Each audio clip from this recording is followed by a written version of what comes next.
Hey everyone, thanks for tuning in. Welcome to another Ron podcast. So The Amazing Spider-Man 2 comes out May 2nd of 2014, which is less than a year away.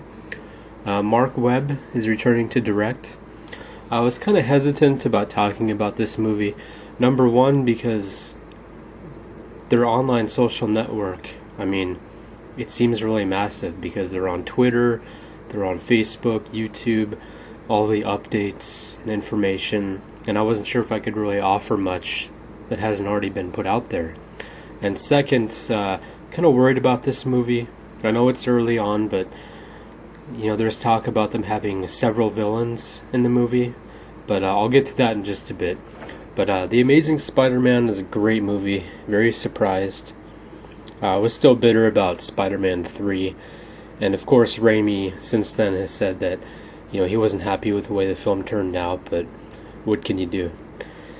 Anyways, we have Gwen Stacy, Aunt May, Uncle Ben, and Captain Stacy are listed in the credits. I figure that's for flashback sequences. Flash Thompson, and newcomers we have Jamie Foxx as Max Dillon / Electro, and Paul Giamatti as Alakai Svechvich, aka the Rhino.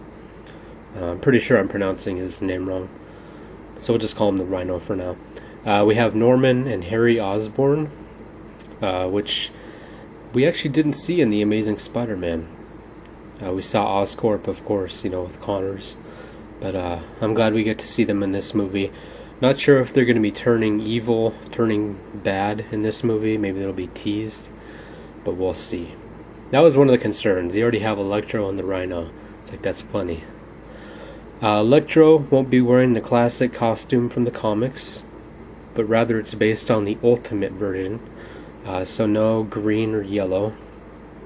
Green Goblin teaser. We'll see.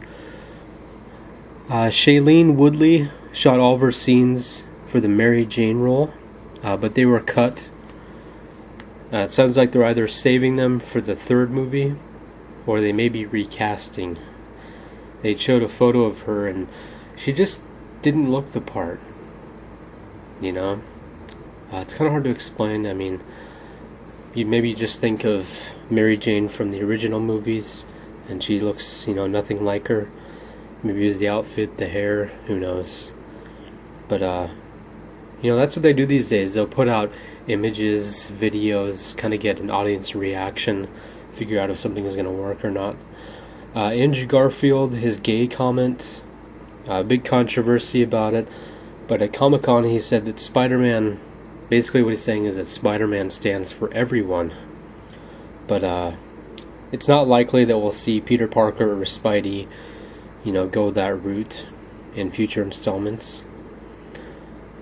Max is an electrical engineer at Oscorp who idolizes Spider-Man after being saved by him, but he has an accident at work involving electric eels. I haven't read the comics. I may have read a few when I was really little, much younger, but I'm going into this, fresh, no idea what's going to happen. Electric eels, that sounds interesting. Who was talking to Connors at the end of the first movie? Remember that scene in the cell?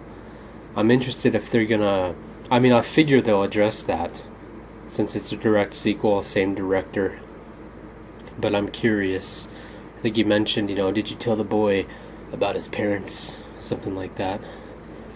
Who do you think it is? Alright, Marc Webb says that cutting Woodley's MJ scenes was a creative decision to focus on Peter and Gwen's relationship. Because, of course, we have their relationship, we have him battling the Rhino and Electro, so you don't want to do too much.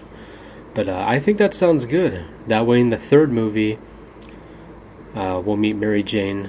Will Gwen meet her fate in this movie? In the second one?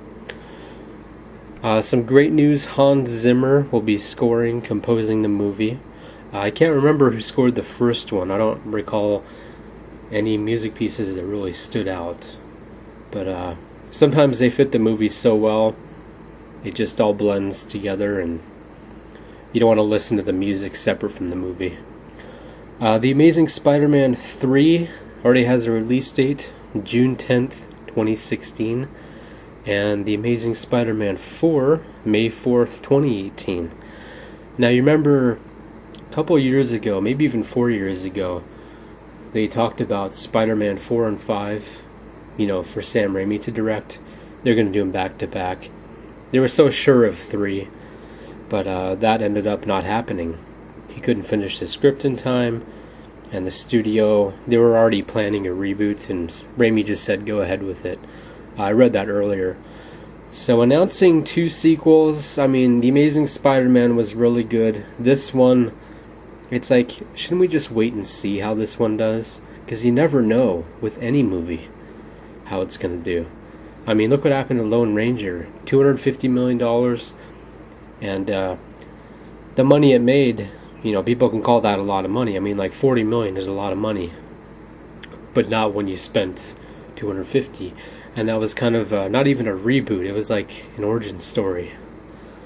Because they hadn't made a movie that big of a scale like that before for the Lone Ranger.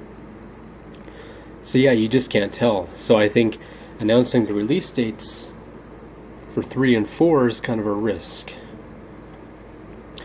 This one was shot on 35mm film using the anamorphic format, not digitally like the first movie. I heard that the suit, the Spider-Man suit, not only looks different, but has an MP3 player. I don't want our heroes being hip, Be kind of weird, like you're listening to Miley Cyrus while fighting crime, or what? Like I said, the production team and all that, very active on the social networks, sharing lots of details about filming and updates. Marc Webb, on Twitter. Comic-Con. So I watched this earlier. Something told me to watch it, and I don't know why, because I have like 3 notes here. Or 2 notes, actually. Jamie Foxx says Dylan's character is betrayed, kind of a fallen type of character, so the turn to evil is understandable. In those good versus evil movies, they always make sure that the villain explains why they're doing what they do, or they show some flashback or explanation, so you understand, even if you don't agree with what they're doing, you understand where they're coming from. But it sounds like it'll be interesting, maybe kind of a Doc Ock kind of thing, where you really feel for the character. There were lots of general questions, not many details about the movie, which is kind of disappointing. The panel lasted just under half an hour, and the information I got, just from IMDb and keeping up with the Facebook posts and YouTube videos and all that. Is it me, or does Electro look like Zordon? That's a little MMPR reference for you. Anyways, those are my notes for The Amazing Spider-Man 2. Hopefully we'll get a teaser trailer. I know they showed some footage of Electro Comic-Con. I saw that on YouTube, and it looks different. It looks really interesting. Kind of the purple face and all the wires and that attached to him. But haven't heard much about Paul Giamatti's character. They've showed a few photos. He wasn't at the Comic-Con, not at the panel anyway, and they didn't really talk about his character. But I guess they're going to save that. Don't want to spoil everything. Anyways, let me know what you think in the comments below. Leave some video responses. Thank you for listening, and stay tuned for more podcasts right here on Ron Jammin' TV.